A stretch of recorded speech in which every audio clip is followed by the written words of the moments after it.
Hi, this is the Love Your Life Show with Susie Pettit, Certified Life and Wellness Coach.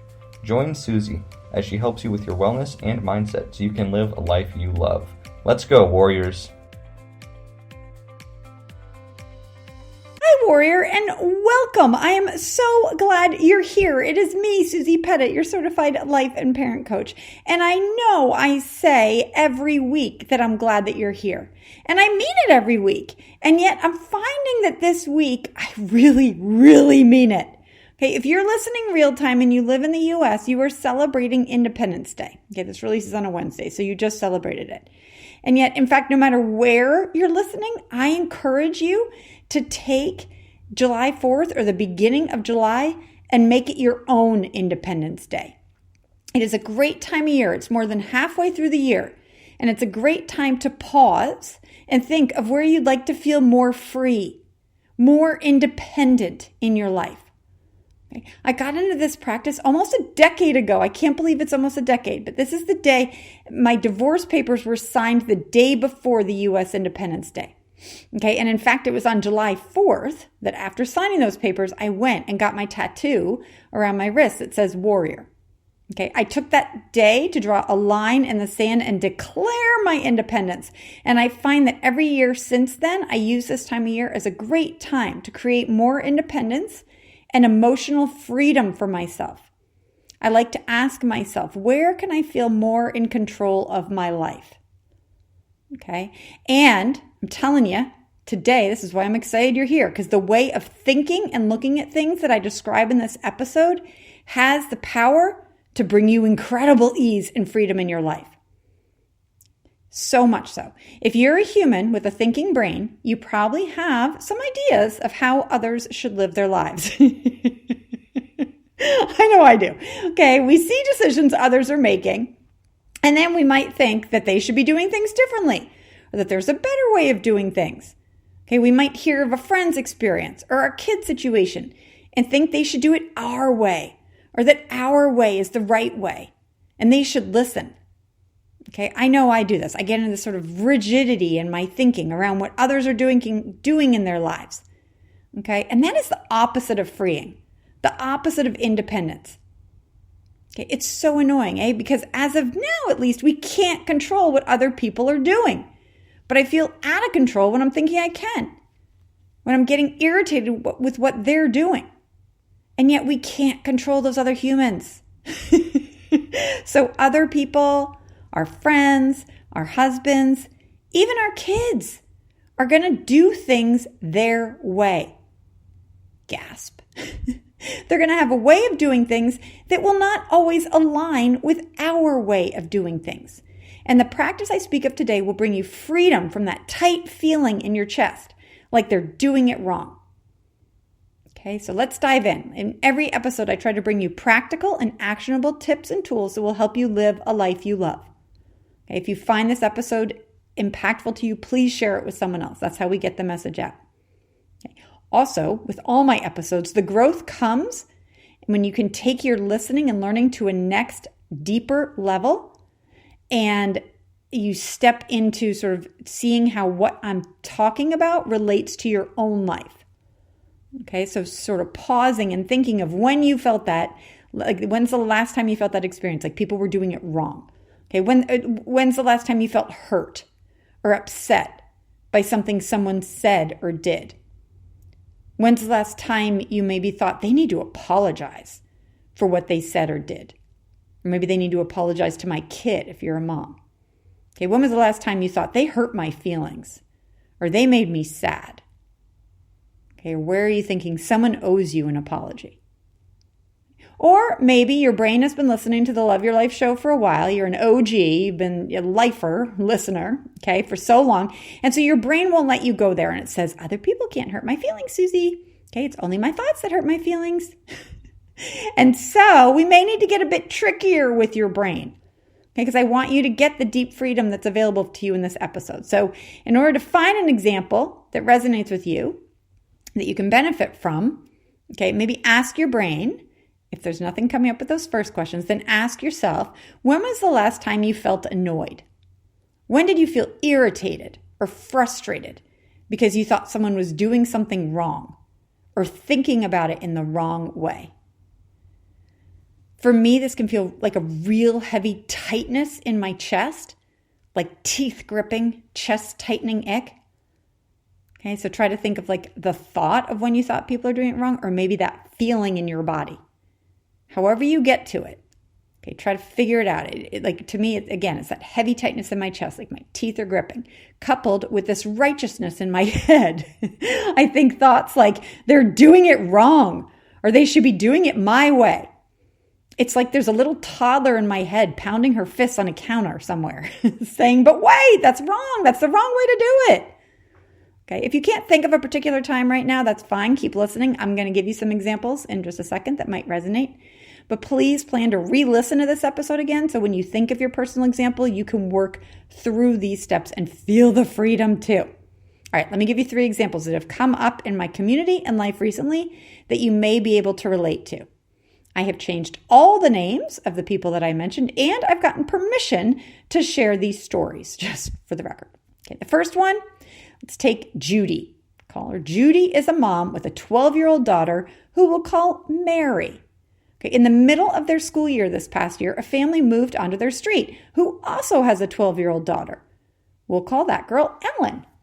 Okay, Judy, the mom, felt for this new little girl Ellen. And she would often invite her over to her house for playdates with her daughter Mary. And she'd ask Ellen along on outings, like when they went to the park with other school families or whatever. Anywho, last week, about like 4 months after Ellen and her mom moved in, my client Judy found out that the new little girl Ellen had a pool party at the local pool. And guess who wasn't invited? You got it, Judy's daughter. Mary was not invited. Judy came to me because she was so annoyed. She felt Ellen's mom should have invited her daughter. She felt that Ellen owed her daughter an apology for not inviting her, and on and on. If that's resonating at all, think of your own example. If you're feeling so like righteous and indignation and all that, think you're in a good place. Example 2, one of my clients is head of a fundraising event at a local nonprofit. Okay, part of her job is to get contributions from local businesses. Luckily, her friend owns a small housewares shop in their hometown. My client called her up last week and asked if she could donate some items for an upcoming raffle the nonprofit was having. The small business owner said no. She had her reasons. She said she didn't find that donating to raffles was beneficial to her business, yada, yada, yada. Okay, my client was pissed. She had some big opinions on what her friend, the shop owner, should have done. My client was feeling some big feels. She said she had gone out of her way to support her friend's small business, and the least she could do was donate some friggin' cards or something to the raffle. In fact, she said she routinely recommends her friend's store to others as a great place to buy gifts. She felt that her friend should have donated to the raffle, and she was angry and felt hurt. Okay, final example here, less personal, because I want you to have all these examples running around in your head when I go through these tools. Okay, so let's say you and your family are going away for a beach vacation. You decide to wake up early and travel before all the other peoples get on the road for their beach vacation. You rush your reluctant and sleepy family in the car, get on the main highway, and guess what? There is road construction. The county or state or whomever has decided that early morning before a summer weekend of travel is a really great time for road construction. You find yourself behind the wheel, knuckles white, thinking they should know better. They should have thought that people would be leaving early to avoid traffic. They should have planned to do it another time. They're so dumb. Fill in the blanks. Okay, what do all of these experiences have in common? 2 big things, warriors. People are doing things in ways that you wouldn't do them, and these things are out of your control. Sounds like the opposite of freedom and independence to me.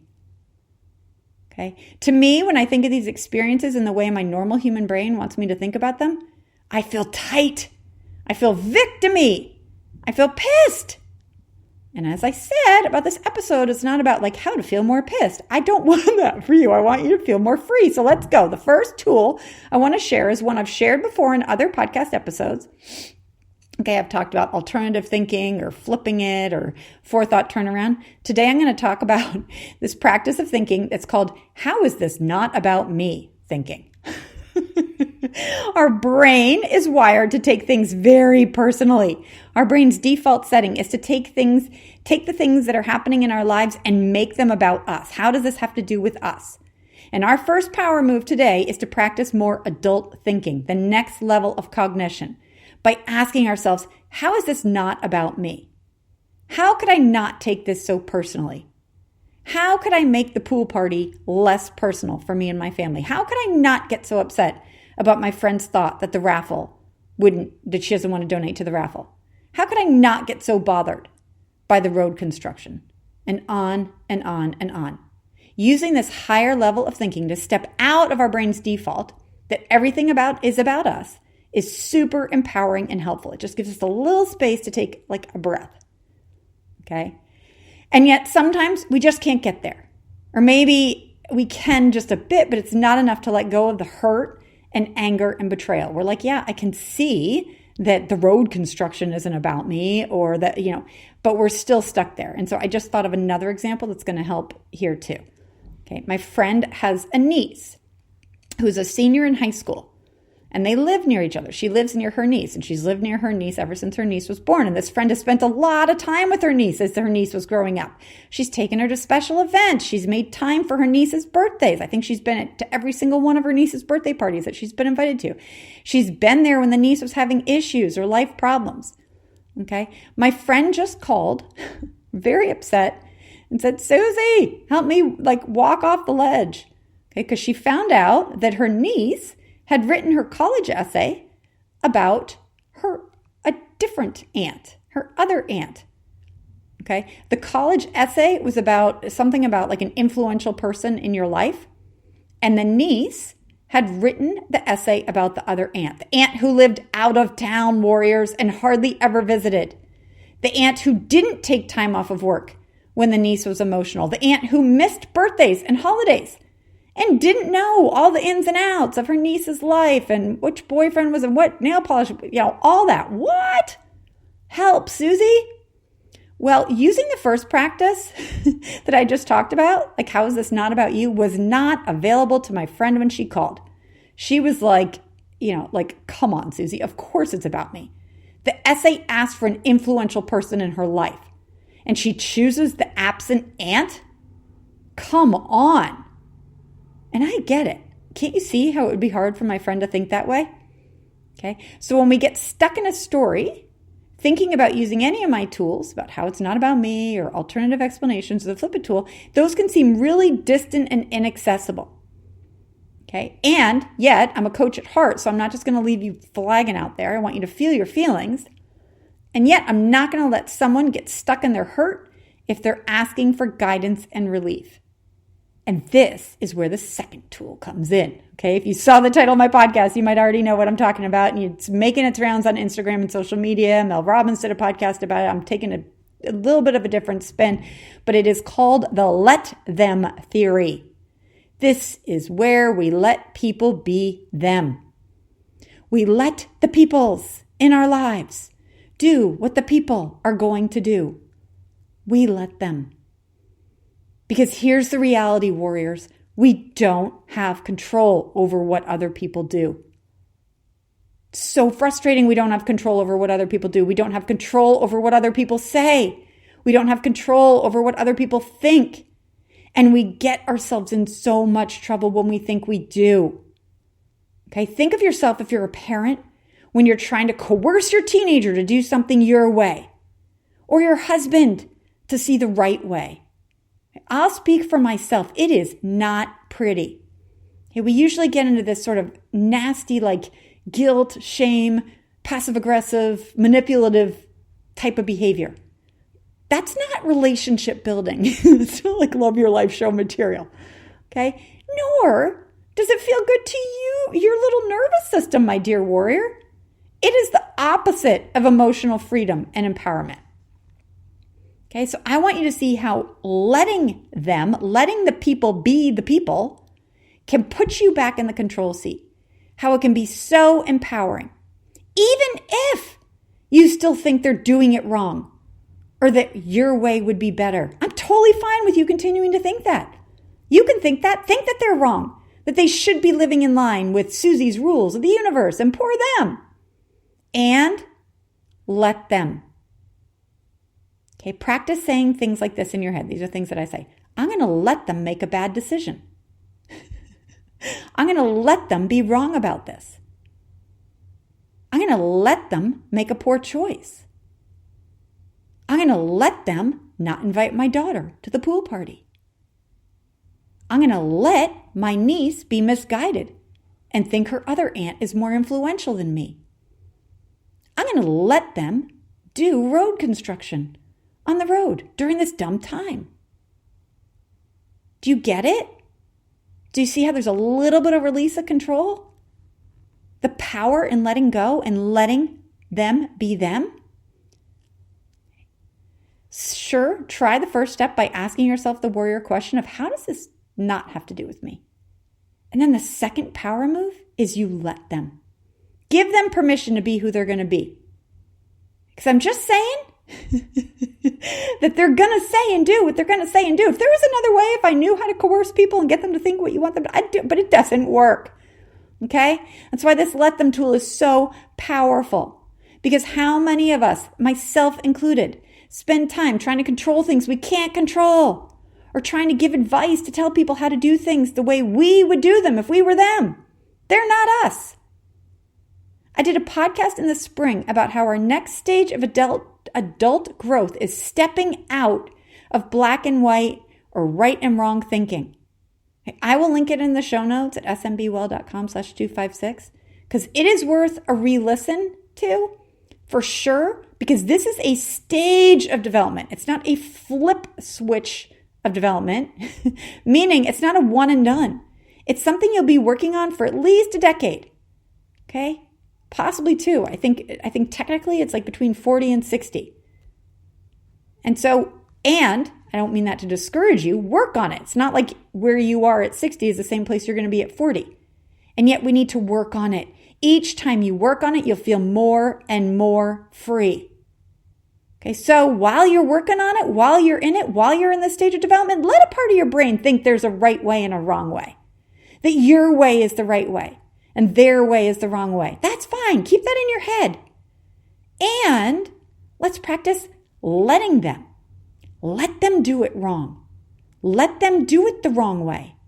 Let them have their lessons. Let them do it a way other than you would do it. This is the backbone of emotional freedom. It's also the backbone of a healthy relationship. This loving detachment I speak of in my parenting teens class and in other podcast episodes. It's how we step out of codependency. It's how we step into relationships that don't feel so heavy and responsibility laden. Let them is a super helpful tool to bust codependency. Say your 17-year-old son wants to make pizza for breakfast, even though you know he'll be hungry again in an hour. Let him. Say your husband says he's going to skip his gym workout, even though you think his workout helps his sore back. Let him. Say your neighbor is letting her kids be on their phone while eating dinner and walking to school. Let her. Say your mom wants to repaint her living room an atrociously ugly color. Let her. Now, don't get me wrong. This doesn't mean you're going to be a doormat. This doesn't mean you have to listen to their complaints about their door color or their back or their pizza or their hunger or whatever, or excuses. Acceptance of other people and their decisions does not mean you're a doormat. I've said this before and I'll say it again. Unconditional acceptance doesn't mean unconditional tolerance. Okay? Maybe you choose to no longer get gifts at your friend's houseware store anymore. Or maybe you stop inviting the neighborhood girl over after school every day. Maybe you stop rearranging your schedule so that you can always be in town for your niece's birthday. Maybe you say, Mom, I don't have time to listen to your complaining right now. I'm going to get off the phone. I love you. You get to, make your own choice about your paint color. You get to do you, warrior, And today, let's focus on letting other people be them. Yes, it's hard. It's hard to see people making decisions that you think are wrong. It's hard to see people doing things ways you wouldn't do them. And yet, dear warrior, I am your coach, and I will always vote for you and you living the most free, emotionally empowered life that's available to you. I say choose your hard. It's hard to let them be. But boy, is it harder taking everything so personally, feeling that everything's your responsibility to fix and manage. It's harder to feel so hurt and annoyed by the people in our lives, to take things so personally. People are going to be people. They may not do it your way. In fact, they usually won't. That's part of their growth here on earth. And for you, dear warrior, how can you feel more free this year, this Independence Day? Could you practice letting them be them? I love you, warrior. I'm rooting for you. Let me know how this is going. I am on this path with you. Big hugs.